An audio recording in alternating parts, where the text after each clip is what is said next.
Okay guys, ever wanted this stylish way to grow your email list right alongside a bold, eye-catching image?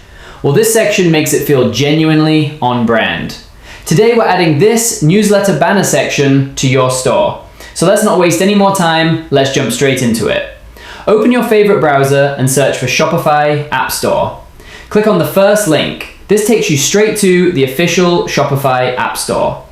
From here, you can install any app based on your needs. Right now, we're searching for Section Kit in the search bar.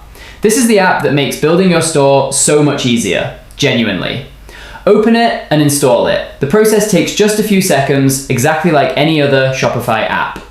After installing, go to Explore Sections and search for SK Newsletter Banner number 6. You'll find this section here. Click on More Info and purchase it. All the details are listed right below if you want to read through them. I've already purchased this one though, so let's close this and click on My Sections instead. This is where your purchase sections live. Let me scroll down and there's the section. Click on Customize, choose your favorite theme, and the section installs successfully.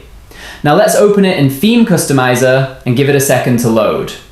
Once ready, click on Add Section and search for SK Email Signup. Then choose that section. It'll be added instantly and its settings open up on the left side.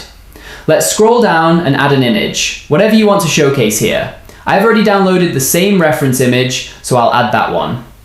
After adding the image, let's increase the content width to max. You can also choose whether this image shows up on mobile or not. I'll leave that on, and I'll leave lazy load image on too. Right below that, there's overlay color and its opacity, which you can adjust as well. I'll set the opacity to 0. Let's also replace the heading with subscribe. And let's update the description to link in description, along with the button text. Let's change the font family to Poppins too, just like we do with every section. There's almost every font style available here, so you can choose whichever one you'd like.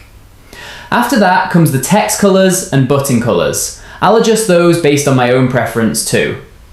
Lastly, there are padding settings and heading colors, which you can edit as well. Once you're done with all that, hit save and this section goes live on your store. If you found this tutorial helpful, drop a like and let me know in the comments if you run into any issues. I read every single one and I'm always happy to help.